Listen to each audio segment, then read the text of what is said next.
Hi, thanks for joining me on Life in Surround. Today I'm going to be reviewing Empath by Devin Townsend, and as I often say, at long last I'll be reviewing this, but maybe you didn't even know that I had it in mind. And it is a fairly recent release, but it's been out for a while. It just took me a long time to be able to get it in my schedule, to sit with it, digest it, which I haven't even done very well. There's a lot of content in this set. And to put together some thoughts, which I haven't done very well. Kind of a crazy life right now, and this may be somewhat random. And if that isn't your thing, I apologize. But if it is, then sit back and enjoy. Before we get too much deeper into this video, I want to announce that we do have a winner for the Yes Album Comments contest from the Chris Squire Fish Out of Water video.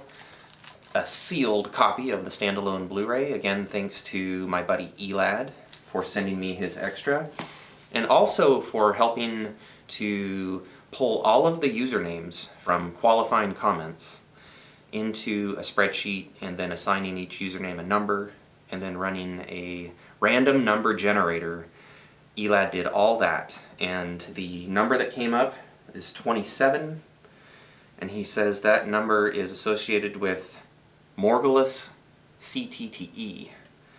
Morgulus, close to the edge. So a very cool yes username, and so I'm sure that this sealed Blu-ray of Chris Squire's Fish Out of Water is going to a loving home, even if you don't have a surround system.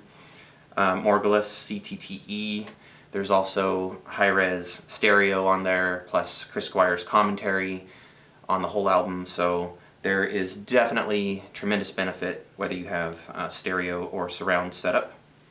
And again, thanks to Elad for supplying the disc and for helping me determine who the winner was. Very much short on time and energy these days, so that was super helpful of him. Alright, so let's get on to Empath.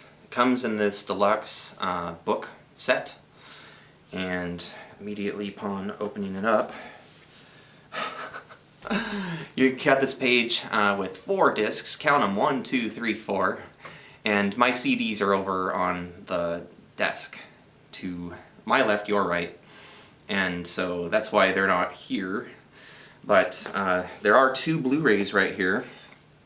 2 Blu-rays, and on one Blu-ray you get the album in 5.1 and stereo with lots of cool visualizations, by the way, so I definitely recommend watching this while listening. And then on the second disc you get quite a bit in the way of extras. You get a 5.1 mixing lesson that he shows for the opening track Genesis, which I absolutely recommend getting this set just for that, because it's actually full of like interesting advice and tips and tricks, and just like his approach musically and from a production standpoint. Like you get to see like what was initially recorded and then what he adds to it to get the tones that he's looking for. Effects, definitely mix, panning and bussing and stuff like that. So you also get a cool acoustic set. You get him doing a full album commentary, a tour of his gear, and then a video for an associated song called King. One thing that I find a tiny bit confusing is that the CDs have the album Empath, obviously in stereo format, CD format, and then the second disc has like an entirely different set of songs, which aren't referenced anywhere except on this like auxiliary sheet of information, this like kind of OB strip with merch information on the back. Like that's the only place that you know about like this extra set of songs. And I haven't even had a chance to listen to CD 2 yet, so I don't know if like maybe those demos, they're all labeled as demos, maybe they morphed into some of the songs from Empath, so, but they're all like completely different titles.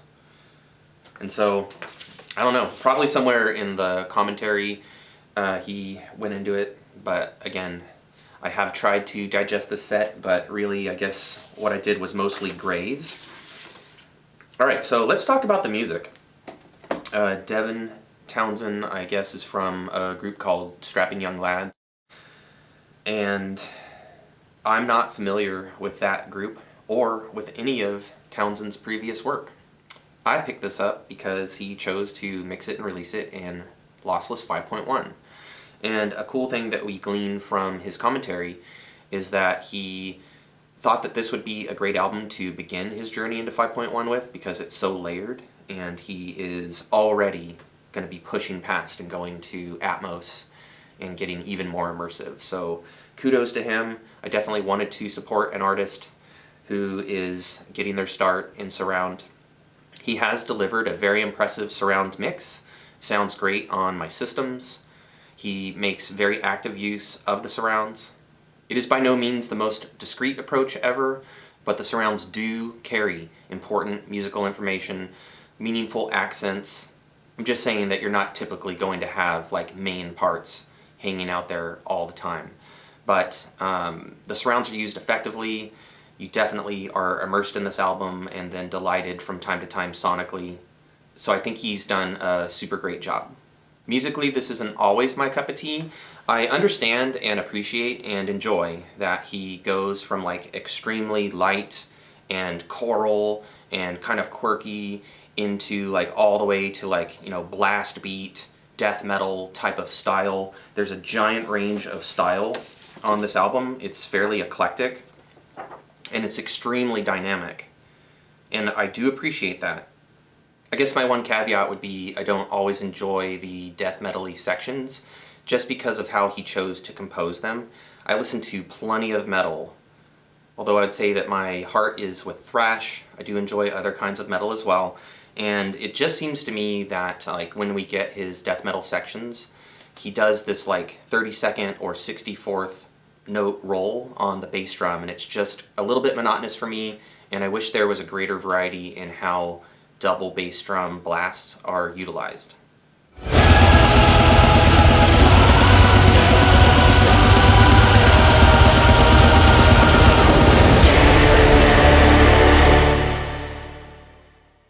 But that's really my small critique. It's a very emotive album. It's adventurous. It breaks new ground for me stylistically.